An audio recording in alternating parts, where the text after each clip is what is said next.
Блэкаут в Подмосковье. Туда долетели украинские дроны. По-настоящему. Зеленский. Кремль лжет об атаке на резиденцию Путина и пытается сорвать мирный процесс.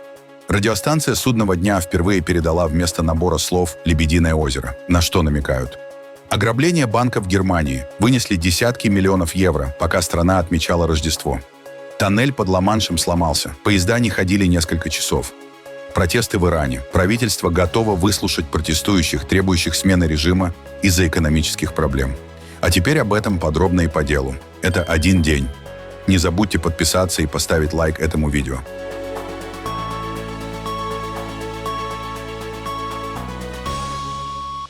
В московском аэропорту Внуково во вторник вечером были введены ограничения на прием и выпуск авиарейсов на фоне атаки беспилотников. Об этом сообщила Росавиация. Мэр Москвы Сергей Собянин заявил, что силы противовоздушной обороны уничтожили 5 беспилотников, летевших в сторону города. По его словам, пострадавших и разрушений нет. Одновременно в ряде городов Подмосковья произошло массовое отключение электроэнергии. Компания «Россети Московский регион» сообщила о перебоях со светом в Жуковском, Лыткарино и Раменском. Без электричества остались больше 100 тысяч человек. По предварительной информации, причиной стало возгорание электротехнической шины. По другим данным, произошло автоматическое отключение на высоковольтной подстанции. При этом телеграм-каналы сообщают об ударе по электроподстанции в Раменском. Официального подтверждения этой информации на данный момент нет. Зеленский назвал фейком заявление Москвы об атаке на резиденцию Путина на Валдае. По его словам, Киев сообщил об этом американской стороне. Связано ли это с санкциями? Возможно, отчасти. Но, на мой взгляд, это больше связано с тем, что была достаточно успешная беседа и позитивная встреча наших команд в течение месяца, кульминацией которой стала наша встреча с президентом Трампом. Мы поняли план. Сейчас наши советники с 3 января работают, потом согласовали с европейцами на уровне лидеров. Встречаемся, хотим все подготовить, и дай бог потом встретимся все вместе, чтобы сделать какие-то шаги вперед по завершению войны. Мы хотим, чтобы в январе было сделано много различных шагов. Я не знаю, связано ли это с передачей томагавков или нет. Я не хочу ничего фантазировать. Я вижу только позитив от встречи, позитив от подготовки документов. А Россия, которая не хочет никакого позитива ни для кого в этом формате, делает такие обвинения. Это факт. А то, что они били до этого по нашему кварталу, по кабинету министров Украины, по Банковой, по этому району. Слушайте, они же каждый день бьют по всем нашим регионам. Бьют по людям, по нашим детям, по гражданской инфраструктуре, а не только по военным. И при этом оправдывают это чем-то вроде «там якобы военные». А где военные? В детских садах. Не хочу повторять это. Знаете, что, если честно, вызывает непонимание и неприятные ощущения? Так это то, что некоторые государства, как Индия, ОАЭ и еще несколько стран, осудили их удары, извините, якобы наши удары дронов по резиденции Путина, которых не было. А где их осуждение, кстати? Осуждение того, что все это время бьют по нашим детям, убивают людей. Что-то я не слышу. Ни от Индии, если честно, ни от ОАЭ. Посол США при НАТО Мэтью Уитакер заявил, что пока не ясно, действительно ли Украина атаковала резиденцию Путина на Валдае. Уитакер сказал, что ему кажется, что немного неуместно быть так близко к мирному соглашению и затем делать что-то, что может быть расценено как опрометчивое или неконструктивное. Посол США при НАТО напомнил, что ранее американский президент Дональд Трамп также выразил сомнение в том, что Украина действительно атаковала резиденцию Путина. Как вы считаете, Путин искренен в своем желании закончить войну с Украиной? Я думаю, что желание закончить войну есть у обеих сторон. Вопрос лишь в том, какими могут быть условия. Мы все больше осознаем различия между позициями двух сторон. Мы слышим, что переговоры по мирному соглашению продвинулись на 90-95%. Это фантастика. И единственный человек, который может усадить обе стороны за стол переговоров и, что самое главное, удержать их за этим столом, это президент Трамп. Поэтому мы будем продвигаться дальше и смотреть, возможно ли заключить мирное соглашение. Но совершенно ясно, как президент сказал в выходные, либо это будет сделано в рамках текущего процесса, в котором мы сейчас находимся, либо все это затянется на гораздо более долгий срок. Давайте все надеяться, что в новом году нам удастся добиться мирного соглашения. Да, безусловно. Как вы думаете, в чем главный камень преткновения? Я думаю, что есть несколько основных камней преткновения. Некоторые из них уже преодолены. Речь идет о гарантиях безопасности, как со стороны коалиции желающих, европейцев и других партнеров, так и о гарантиях безопасности со стороны Соединенных Штатов, о том, как они будут выглядеть, и о том, что в эти планы были заложены реальные механизмы и конкретные детали. Я считаю, что с этим вопросом уже разобрались. В то же время остаются территориальные вопросы. Где провести линию соприкосновения, на какое расстояние обе стороны должны отойти от этой линии, кто будет фиксировать и контролировать ее нарушение. Вот здесь все становится очень сложным и требует проработки множества деталей. Я знаю, что команды с обеих сторон очень активно работают над этим в Соединенных Штатах, и мы глубоко вовлечены в эти обсуждения, чтобы обеспечить исполнимость мирного соглашения. Потому что в конечном счете, если у нас будет мирное соглашение, которое продержится всего несколько дней, это вовсе не мир. Именно. Следующий вопрос. Владимир Путин утверждает, что Украина атаковала его дом. Украина отрицает, что такая атака вообще имела место. Что нам известно, господин посол? Ну, я знаю, что с российской стороны поступают сообщения об этой якобы атаке, ударе дрона или дронов по одному из президентских дворцов. Пока не ясно, произошло ли это на самом деле. Вы знаете, Украина каждую ночь получает удары дронами и ракетами по своей столице. И все, что она может делать, это защищаться. И, на мой взгляд, было бы несколько неуместно, находясь так близко к заключению мирного соглашения, когда Украина действительно хочет довести этот процесс до конца, предпринимать нечто, что могло бы выглядеть безрассудным или контрпродуктивным. Поэтому мы разберемся в разведданных. И для меня самое важное — это то, что скажут разведывательные службы Соединенных Штатов и наших союзников о том, произошла ли эта атака на самом деле. Радиостанция УВБ-76, также известная как радиостанция судного дня, или жужжалка вместо привычного набора несуществующих слов, передала в эфир «Лебединое озеро».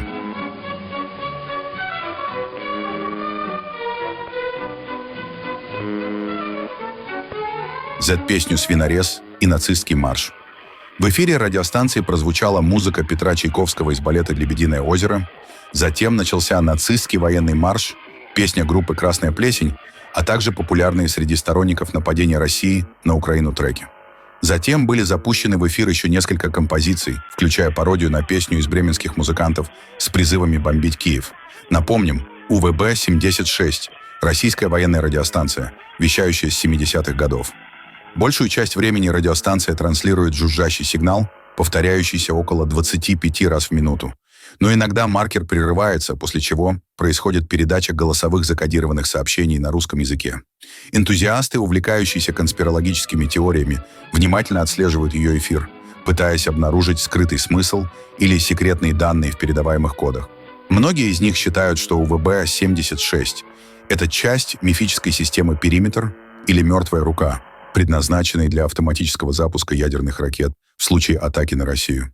Литва начала подготовку к взрыву мостов на границе с Россией и Беларусью на случай возможного военного вторжения. Мосты в приграничных районах оснащают специальными инженерными конструкциями, позволяющими при необходимости быстро установить взрывчатку. Жители Литвы обратили внимание на одновременное начало строительных работ на нескольких мостах у границы с Беларусью. В военном ведомстве пояснили, что эти меры входят в комплекс укрепления обороны, утвержденный еще в июле 2024 года. По данным армии, мосты и дороги выбираются с учетом природных препятствий и их стратегической значимости для обороны страны. Кроме того, вдоль границы уже созданы десятки пунктов хранения противотанковых и других заграждений. Также ведутся работы по посадке деревьев для защиты ключевых маршрутов и углублению ирригационных каналов, которые планируется использовать как траншеи и дополнительные противотанковые препятствия. Скандальное ограбление банка в Германии. Воры воспользовались тихим рождественским периодом, чтобы просверлить стену и проникнуть в хранилище немецкого розничного банка, похитив деньги и ценности клиентов из индивидуальных сейфовых ячеек стоимостью десятки миллионов евро.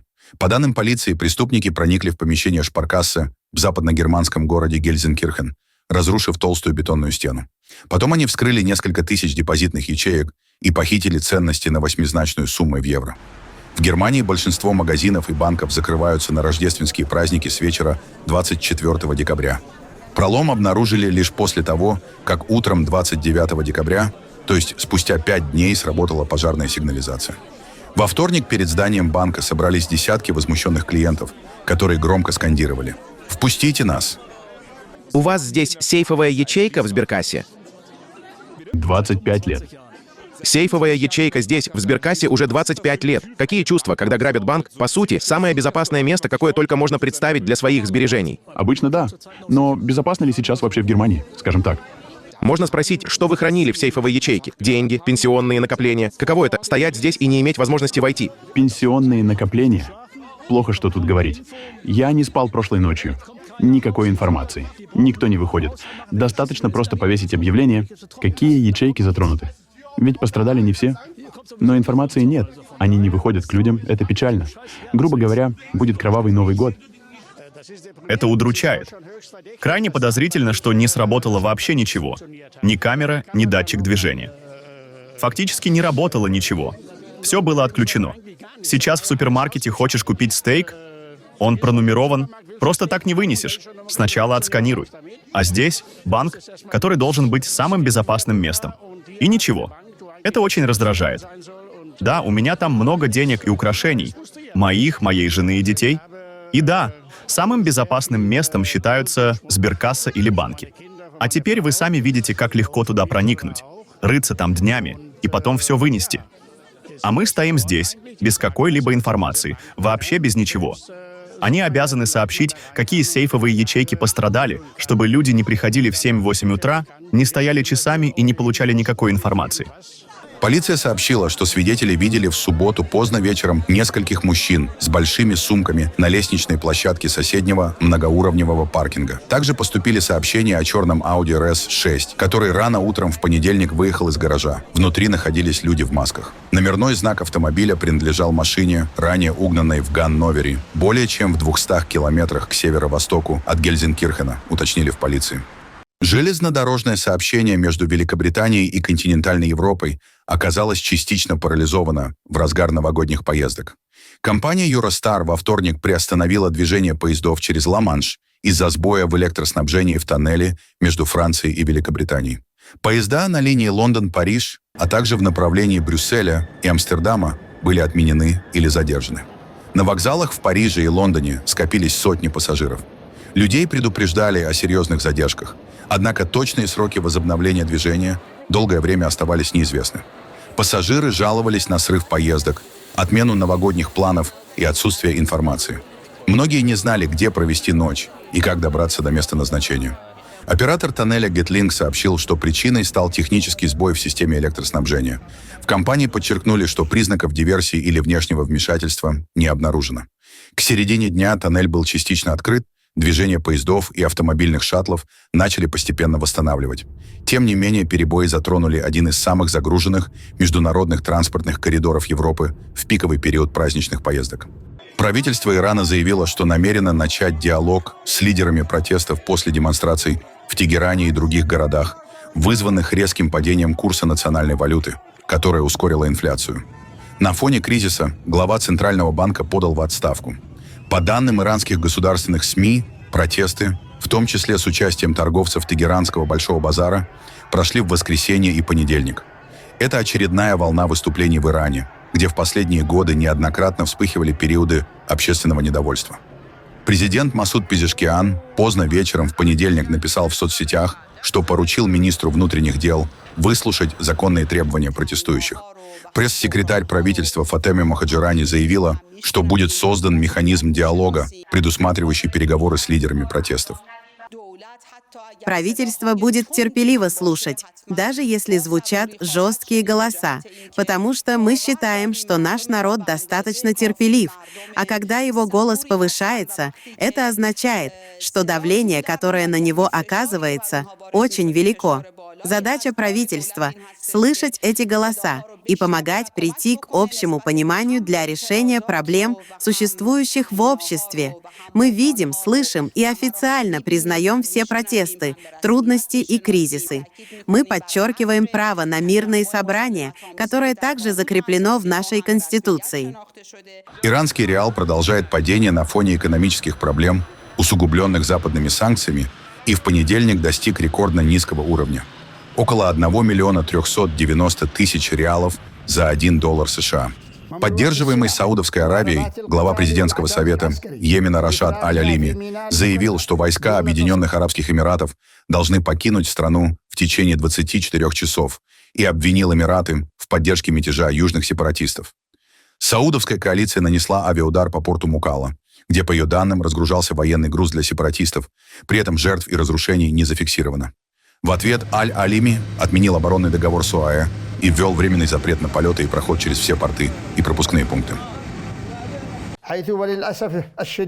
К сожалению, было окончательно подтверждено, что Объединенные Арабские Эмираты оказывали давление на Южный переходный совет и направляли его на подрыв власти государства и на мятеж через военную эскалацию, атаки на позиции вооруженных сил, повторные нападения на племена Хадрамаута и невинных граждан, а также закрытие аэропорта Сейюн для коммерческих рейсов, что привело к серьезным нарушениям прав граждан. Хотя мы ценим предыдущую роль Объединенных Арабских Эмиратов и их усилия как члена коалиции по поддержке легитимности под руководством Королевства Саудовская Аравия, их роль, к сожалению, стала направлена против сынов нашего великого народа через явную поддержку мятежа и разжигание внутреннего конфликта в форме, которая угрожает нашей безопасности и стабильности, сплоченности наших институтов и единству и причиняет вред нашему дорогому народу. Соответственно, мы приняли ряд решений, которые будут объявлены, направленных на защиту гражданского населения и законного статуса государства, а также на исправление курса партнерства в рамках коалиции по поддержке легитимности. Да защитит Бог нашу страну и наш народ от всякого вреда и несчастья. Мир вам и Божья милость и благословение. В Нью-Йорке на Таймс-сквер успешно прошел тестовый запуск новогоднего шара. Его поднимут перед наступлением Нового года, и на нем будут показывать часы обратного отсчета до наступления 2026 года. Шар весом более 12 тонн сначала подняли на заданную высоту, потом опустили, таким образом проверив его работу. По словам президента Countdown Entertainment Джеффри Страуса, тест прошел без сбоев, и шар полностью готов к главному событию – наступлению Нового года. Нынешний шар крупнейший за всю историю существования этой традиции в Нью-Йорке. Он состоит из более чем 5000 кристаллов и оснащен LED-подсветкой.